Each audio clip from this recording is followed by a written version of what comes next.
आज आपण पीक पद्धतीवर आधारित प्रशिक्षण, कापूस पिकावरील प्रशिक्षण. तर या प्रशिक्षणासाठी देवपिंपरी या गावामध्ये आज जमा झालेलो आहे.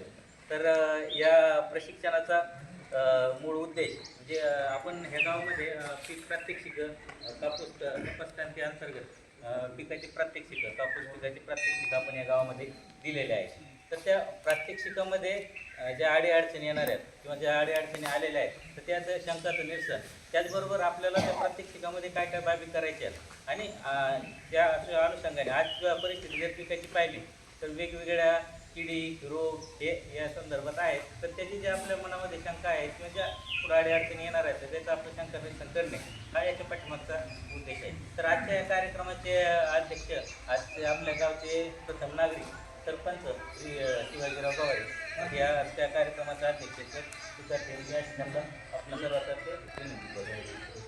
त्याचबरोबर आज या कार्यक्रमासाठी प्रमुख मार्गदर्शन म्हणून आपल्याला कृषी विज्ञान केंद्र खामगाव येथील विशेषज्ञ श्री डॉक्टर गायकवाड सर हे उपस्थित राहिले. तर ते आपल्याला आज कापूस आणि सोयाबीन या पिकावरील कीड व रोग व्यवस्थापन या संदर्भात सखोल असं मार्गदर्शन आपल्याला करणार आहे. तर ते आपल्याला उपस्थित असल्यामुळे आपल्या शंकेचं पण निरसन आपल्याला त्या पद्धतीने करणार. त्या ह्या कार्यक्रमासाठी विशेष त्यांची उपस्थिती आहे तर त्यांचंही स्वागत करतो. त्याचबरोबर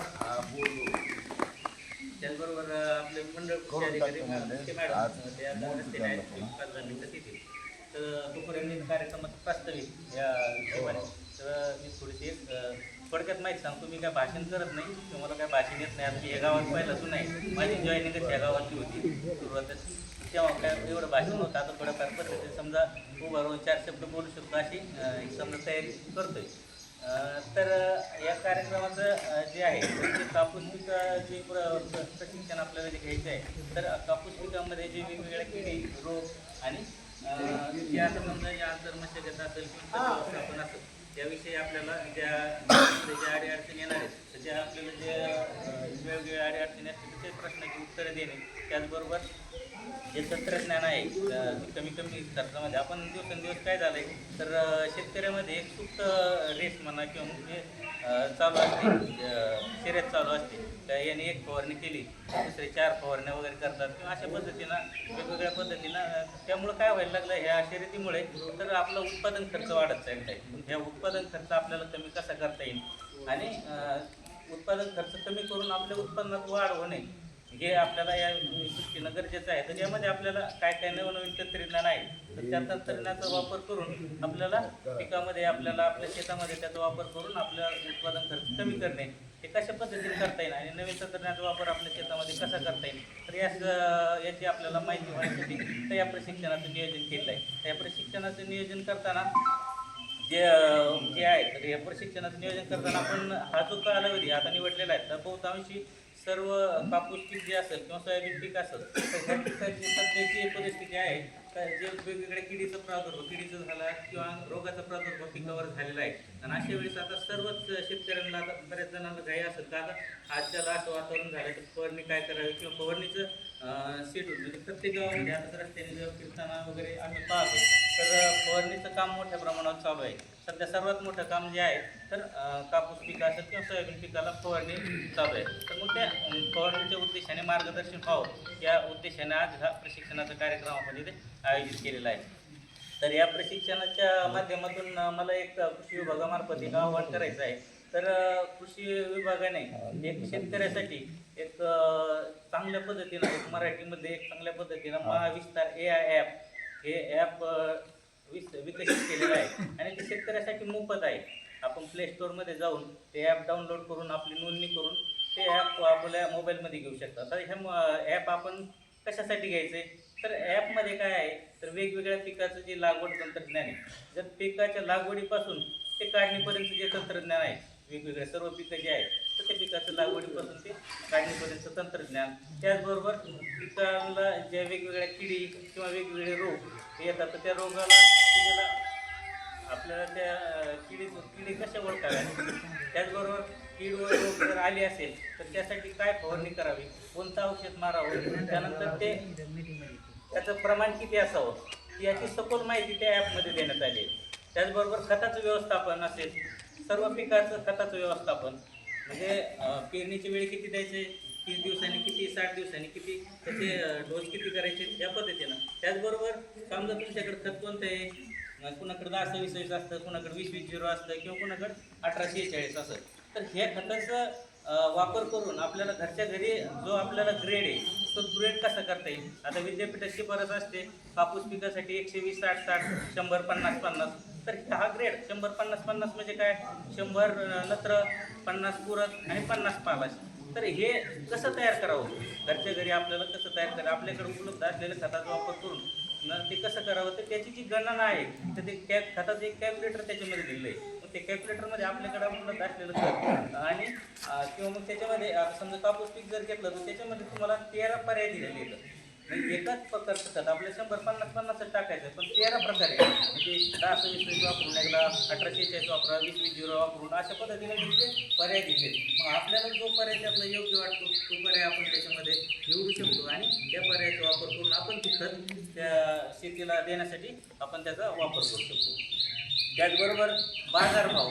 तर महाराष्ट्रामधील ज्या सर्व तालुक्याच्या ठिकाणी असतील, जिल्ह्याच्या ठिकाणी असतील किंवा विभागाच्या ठिकाणी ज्या सर्व बाजारपेठ आहेत, तर त्या बाजारपेठांमध्ये वेगवेगळ्या पिकाला काय भाव आहे, आजचा बाजारभाव. आपल्याला बऱ्याच वेळा काय होतं, समजा आपलं कांद्याचं उत्पादन झालं, नाशिकला काय भाव आहे, सोलापूरच्या मार्केटला काय भाव आहे. जर सोलापूरचा भाव नाशिकच्या मार्केटपेक्षा जास्त असेल तर मग त्यावेळेस आपण मोबाईलवर चेक करू शकतो तर सोलापूरला भाव जास्त आहे, मग आजच्याला आपल्याला कांद्याची गाडी भरली तर आपण सोलापूरला घेऊन जाऊ. म्हणजे त्याच्यात आपला ते जर बाजारभाव आपल्याला अपडेट माहिती असला तर आपल्याला त्याचा 4 पैसे फायदा होऊ शकतो. जिथं मार्केट जास्त आहे, चांगलं आहे, तर अशा ठिकाणी आपण तो माल मिळू शकतो. म्हणजे आपलं काय होतं, बऱ्याच वेळा आपण शेतकऱ्याचं उत्पादन घेणं किंवा उत्पादन करणं बरेचसे शेतकरी त्यामध्ये करतात, पण विक्री करताना फार अडचणी येतात. विक्री करताना अडचण येऊ नये किंवा असे बाजारभाव जर आपल्याला माहिती झाले वेगवेगळ्या पिकाचे, तर आपल्याला विक्री व्यवस्थापन आपलं चांगल्या पद्धतीने करता येईल.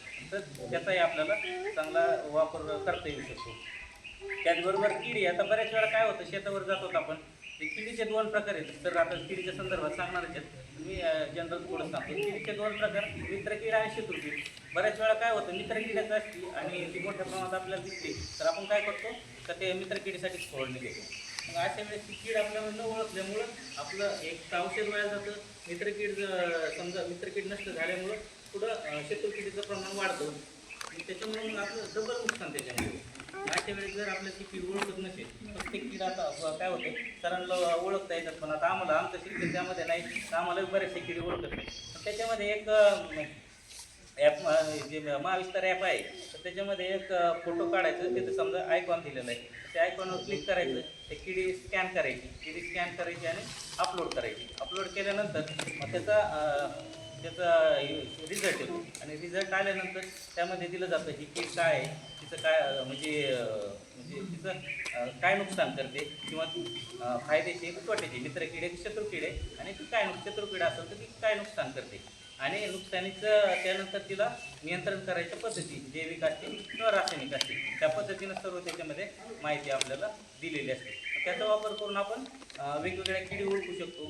त्यानंतर त्याच्यामध्ये एक चॅटबोट म्हणून दिलेला आहे. चॅटबोटमध्ये आपण चॅटबोटला समजा क्लिक केलं आणि आपला प्रश्न विचारला, समजा मिरचीवर काय आहे, आपल्या भाषेत विचारायचं. मराठीत पूर्ण ॲप हे मराठीत आहे, तर आपल्या भाषेत मिरचीला समजा आता काय जनरली काय म्हणतात ते पाण्यावरनं गुच्छ झालेला असतो, त्याला आपण म्हणतो मिरचीला पोपडा पडला.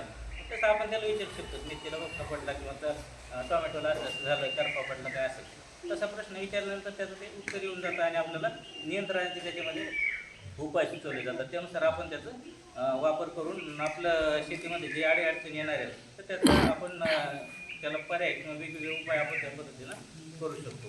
त्याचबरोबर आपल्याला हे ॲप जे आहे, तर ॲप हे शासनाने वेगवेगळ्या स्कीम, शासनाची ज्या स्कीम आहेत, कृषी विभागाच्या स्कीम असतील, म्हणजे पोखरामध्ये गाव असेल किंवा इतर गाव असतील, तर सर्व ज्या स्कीम आहेत त्या स्कीम त्याच्यावर दिल्या आहेत. म्हणजे एखादी स्कीम आपण निवडली तर स्कीमसाठी पात्रता काय आहे, त्यासाठी कागदपत्रे काय लागतात, अर्जाची पद्धत काय आहे, तर ह्या सर्व गोष्टी त्याच्यामध्ये दिलेल्या आहेत. त्याची अनुदान मर्यादा असेल किंवा एखादा आपण अर्ज केला आहे महाडीबीटीमध्ये असेल किंवा इतर योजनेमध्ये जर आपण अर्ज केलेला असेल तर त्या अर्जाची स्थिती काय, तो अर्ज निवड झाला आहे, लॉटरीमध्ये नंबर लागला आहे, त्याच्यानंतर ते तपासणी झाली, कोणत्या डेटला आहे, किंवा तो अनुदानाची प्रतीक्षेत आहे किंवा अनुदान पडलं आहे, त्या सर्व स्टेप त्याच्यामध्ये आपल्याला दिसणार आहे. त्याचबरोबर नवीन जर अर्ज करायचे असेल तर फार्मर आय डी जर आपण त्या ॲपला अटॅच केला तर आपल्याला नवीन अर्ज पण याच्या माध्यमातून करता येतात. तर अशा पद्धतीने एक सोपं, सुटसुटीत आणि चांगलं आपल्याला सर्वांना समजत अशा हिशोबातलं जे ॲप आहे ते शासनाने या सध्या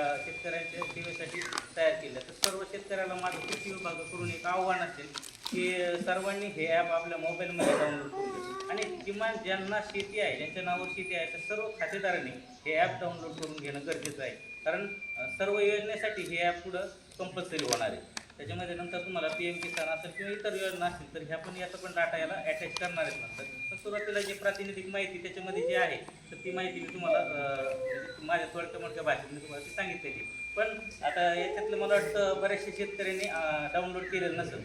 तर ज्यांना डाउनलोड करायचं आहे किंवा डाउनलोड करताना जर काही अडचण येत असेल तर कार्यक्रम संपल्यानंतर आम्ही इथंच येतो.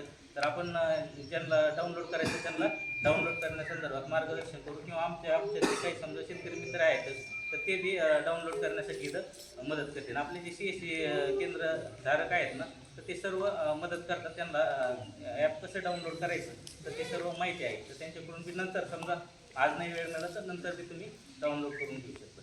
तर या कार्यक्रमाच्या निमित्ताने मला एवढी माहिती सांगितली आणि याचबरोबर आता कार्यक्रमाचा आत्ताच उपस्थित झालेल्या मंडळ कृषी अधिकारी मस्के मॅडम या कार्यक्रमात उपस्थित झालेले आहेत.